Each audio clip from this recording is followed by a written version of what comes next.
Ajin is a manga series that was released in 2012 by the artist and writer Sunya Mir. I don't know how to say that name. I'm not even gonna lie. Doesn't matter anyway because Miura actually left the manga pretty early and it was eventually taken over by Gamon Sakurai. The series lasted from 2012 all the way to 2021 and had a total of 17 volumes. To give a broad summary of what the plot is, I guess, it kind of centers around a kid named Kei Nagai, and he's a high school student who basically discovers that he is an Ajin. What Ajins are they're demi-humans basically, so it's like you don't know you're one until you die and you literally just come back. You still feel all the pain of death, but once they get revived and come back to life, it's like, damn, I'm an Ajin. Early in the series, nobody really knows what Ajin are. Well, I guess the general public at least, and they're pretty feared, and the government takes them and does terrible things to them, like lab experiments and things like that. They probably would in real life because, you know, if you can't die, they probably don't think you're human and will show you no mercy. But once Kei found out that he was an Ajin, he decided to go on a run because he didn't want anybody to capture him and exploit him like he's seen happen to others. Aside from the ability to just be able to come back to life, all Ajins, or I think most Ajins, actually have the ability to summon like these stands, which are basically just some black ghosts that nobody can see unless you're an Ajin yourself and can summon one. These black ghosts basically act as combat drones to the Ajin themselves, so you can basically control it if you want, or you can just have it alongside you as you fight. Some of the main characters of Ajin is Kei, Kaito, Sato, and Tosuki. You might be wondering, why did you say Sato's name like that? We're gonna get into that in a second. Ajin really dives deep into themes of like immortality and humanity. Like, they make you question, are Ajin really human? Like, what really makes you human for real? If you crush an Ajin's head and they regrow a new head, is that the same person? Another big theme that they play into is like the survival aspect of just like the entire series. Like, the characters have to survive from the government, or some characters have to survive from Ajin because some Ajin are bad. Well, it depends on how you really look at it. I'm gonna get into that too, because while there is a villain in Ajin, the series is more like morally ambiguous. Like, the villain is not really an all bad character. Like, most villains nowadays are not really all bad characters, but it feels like you could be on the villain side or the quote-unquote hero, or I guess you could just say protagonist side in this story, because they both have qualities that are not good and they both have qualities that are likable. Personally, I kind of wish that the protagonist sided with the villain in this story, but then it would be less impactful and the plot would kind of get a little less crazy, and I guess Sato wouldn't be able to show how crazy he is and unpredictable he is if Kei was on his side from the beginning. There will be spoilers in this video, but I'll make sure I'll put timestamps in the editing so you can skip past. Before I dive too deep into Sato and some other spoilers and shit like that, I want to just give you some reasons why you should read the manga anyway. Number one, man, Ajin has some of the most like complex side characters in general. Like, you don't ever have like a true hero. You don't have like do-gooder and shit like that. They all have their own reasons that they're doing what they're doing. They all have their own morals. Like, they all act different. Like, there's no man, what's the word I'm looking for? There's no role models in Ajin. Probably people that you can relate to, but there's like no people that you want to be like or like strive to be. It presents its characters like far away from the typical bad guys and good guys. The protagonist is not even a real heroic figure. He's actually a kind of cold and like calculated more than like any other protagonist I've seen, besides like obviously Light and people like that. But you know, those type of protagonists usually turn out to be the actual bad guy. You know, this protagonist just is not heroic. He's just very cold, very calculated and shit like that. He makes decisions that are very morally questionable sometimes. Like, damn, that's kind of fucked up. He doesn't care about people like how you think a protagonist of a survival manga would. That's the reality of it. Somebody who's not cold and calculated and shit actually is the main villain of the story, Sato. He's actually like very charismatic. I mean, the first few times you see him, you think that he's like the saving grace or like the knight in shining armor to the protagonist, but the protagonist's morals just didn't align with his, so they end up having a conflict. Now, Sato, while being like probably the most charismatic guy in the entire manga, has some very demented ways of thinking. It's because he's been an Ajin for so long. He knows how to, you know, use his capabilities to the fullest extent. You know, he doesn't really have too much regard for human life at all anymore. Especially these humans that, you know, use them and like break them down, chop them up, and kill them times and time again just for experiments. He feels like that's wrong. That's his whole purpose to do what he's doing, which is, you know, trying to take over Japan's government. Scenes get pretty graphic, especially when they in the lab. Like, bro, it's shit kind of sad for real. But if you like stories where the characters aren't like easy to classify as purely good or evil, Ajin is extremely good at that, bro. Both sides of the battle will have very questionable motives, and it really adds a lot more depth to the story. Another reason you should read this shit, I said before, is like how they dive into like what is being human. Like, what does it mean to be human? Despite being immortal, I still think they are human, you know what I'm saying? And the manga kind of portrays, you know, even though that they're immortal, they're still human in many ways, but they're still treated and feared like they're monsters. And the tension between their immortality and their humanity is like explored throughout the entire series. It gets kind of deep and philosophical, like having discussions about the nature of like life and death, and like what makes somebody human. So like, if you like philosophical discussions and things of that nature, this manga is also for you. It's very unique. Number 3, bro, the stakes are always high. Even though, you know, say it feels like, damn, well, they can't even die in the manga. So it's like, is there really any like suspense, bro? This is one of the most suspenseful manga I've ever read. Not even just the danger part. Even though, you know, Kei's like, or he's whatever. How the fuck you say the protagonist's name, bro? I'm finna just call him Nagai. Let's say it all together. Nagai. Nagai, even though Nagai's journey is like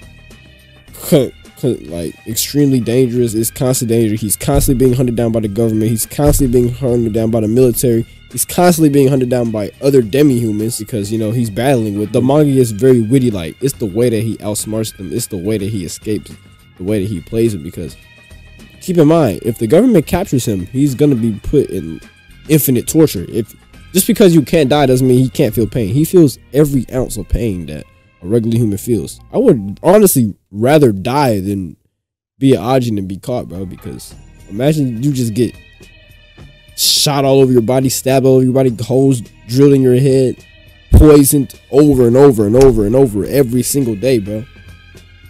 That is what stakes are, bro, when it comes down to being caught or not for K.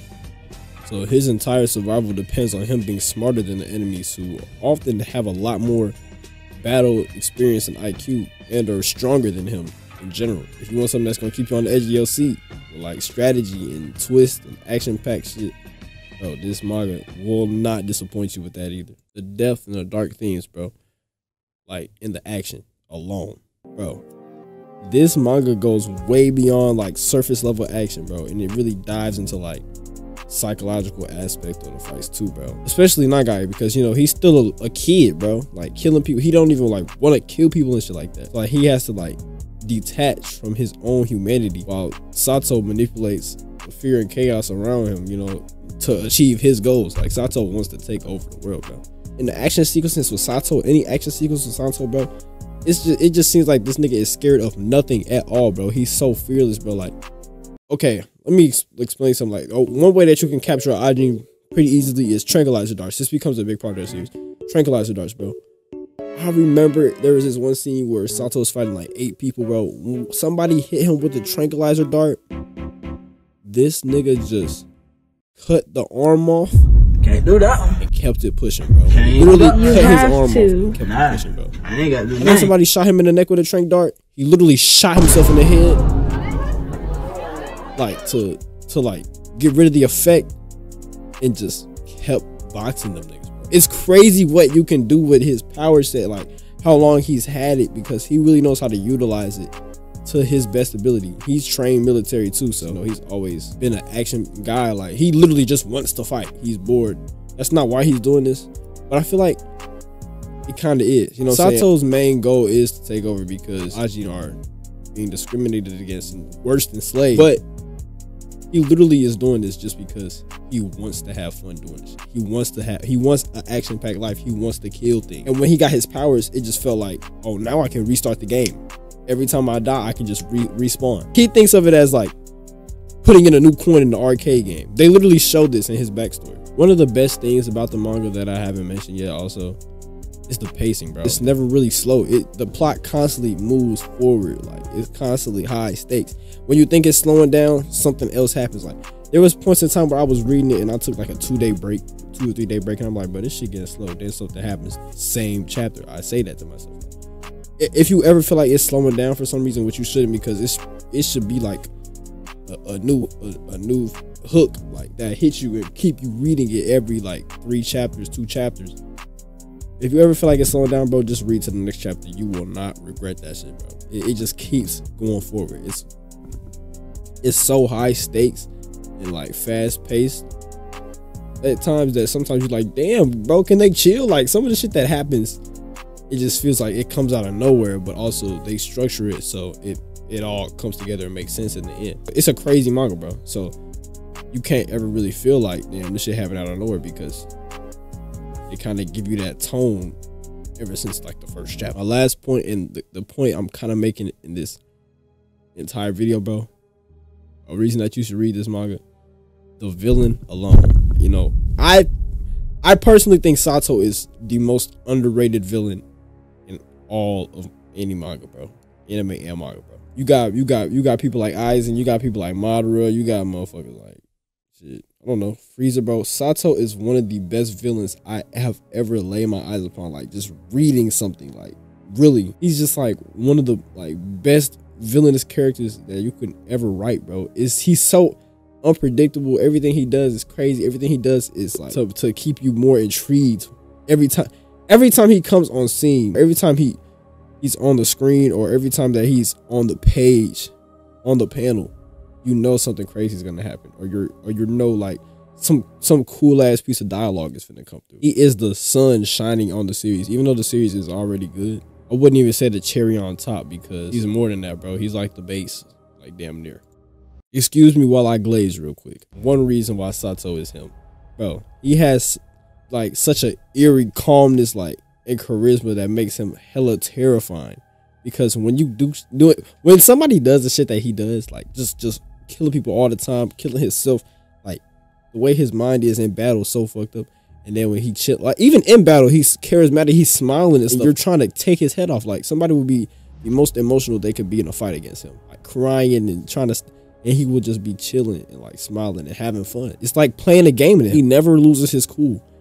And he always enjoys the chaos that he causes and the chaos that people cause to him. Even if he's losing, he won't tweak out. It makes him highly effective at manipulating other people. Like, he convinces other audience to join him off his charisma alone, bro. What makes him even more dangerous in this aspect is like the unpredictability that he has just mastered, bro. He's a master of mind games. He's always several steps ahead of his opponents. And sometimes it's not even on purpose. He's literally capable of switching from calm conversation to extreme violence in like the snap of a finger, bro. The unpredictability that he has keeps all characters and you, the reader, on edge. For example, bro, near the end of the series, I'm gonna put the timestamp, don't worry. Near the end of the series, bro, when Sato was taking jets and he was taking jets from the Japan like international Navy base, not Navy, Air Force base. He was taking these jets and flying them into Japan's landmarks and biggest trade buildings and shit, just shutting down anything the government could care about. Boom, boom, back to back. And he was cutting off his arm before he did it and putting it in a safe place guarded by his militia.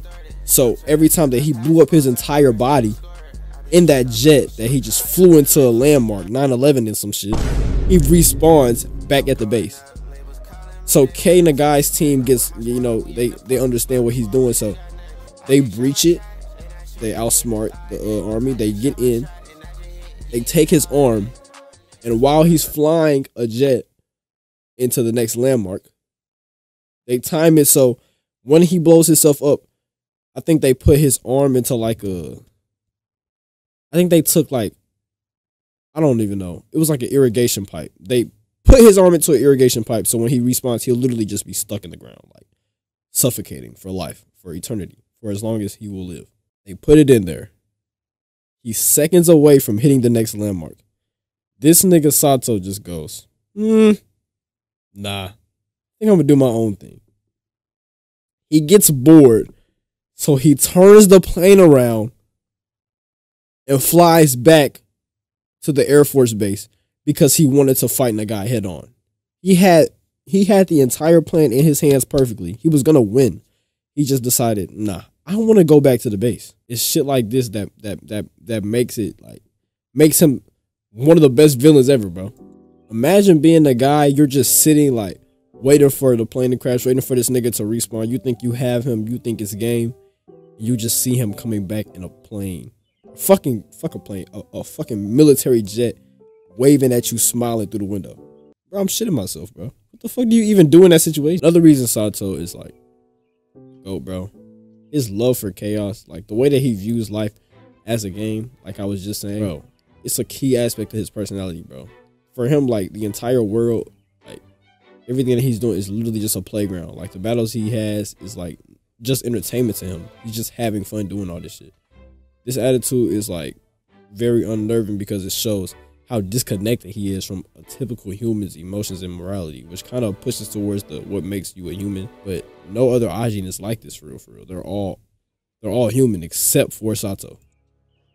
His motivations are very driven by just the desire to have fun than to any other ideals that he says he has to the outside world. But truly, as the reader, you get to realize that, bro, he's just doing this to have fun. He's one of those rare villains who just enjoys watching the world burn, but not for like gain or nothing, but just for the thrill of it, bro. This nihilistic approach to his life makes him more terrifying because it means he's willing to go to any lengths with no remorse just to do some shit that he wanted to do. Obviously known that he is undeniably a villain. His motivations and methods aren't just purely evil, though. Positions himself to liberate for the Ajins. He doesn't hate the guy. He doesn't hate any of these people except for the humans that are putting them through this pain. You know what I'm saying? Even though he's having fun doing what he's doing, he's still trying to liberate for the Ajins so he can have a better world. But he'd probably be bored after he liberates all of Japan. Sato's methods quickly devolve into extreme violence and terrorism and just mass destruction, harming all humans that get in the way of him and some that are just bystanders. His moral ambiguity makes him more intriguing because he starts from a place where you might sympathize with him. You might think, damn, I would be on this guy's side. And then you come to realize this nigga is not even just fighting for his goals. He's fighting to have fun mostly as well. The way that they combined his mindset with his powers makes him damn near unstoppable, bro. Like, his immortality makes him so dangerous. He can just keep dying over and over and over to regenerate and come back just as strong as he died. And he just uses this ability in the most creative and crazy ways, like launching suicide attacks on purpose, knowing that he will continue to fight. It feels like he's invincible sometimes when you're reading it or watching it, and his will to take advantage of his immortality sets him apart from any other Ajin because they don't want to die. He has no fear of death. He likes pain. This is what makes him such a formidable opponent. I might be thinking, damn, they just wrote this nigga out of nowhere. How did he come to be like this? They gave him a backstory, like I said before. You know, if you didn't skip the spoilers, that is. You can hear me talk about the backstory if you want to. It's probably gonna be the last thing I talk about before I end the video. But if you don't want to know, if you want to read through it, then you can do that. But I feel like this is not too much of a spoiler, so I advise you to stay. Like I said before, Sato has a military background. You know, before becoming an Ajin, he served in the U.S. Marine Corps. His time in the military honed all his skills in his combat and strategy tactics and shit like that, making him a deadly strategist fighter. However, it also let him become somewhat detached from normal civilian life. He fought in wars and saw violence firsthand, you know, and this desensitized violence and it just stayed with him. After he retired from the military, Sato felt bored, not really interested in life. Nothing really seemed to challenge him anymore or provide him the thrill that he used to have on the battlefield. This sense of boredom and dissatisfaction with the mundane aspects of life contributed to his desire for chaos and destruction.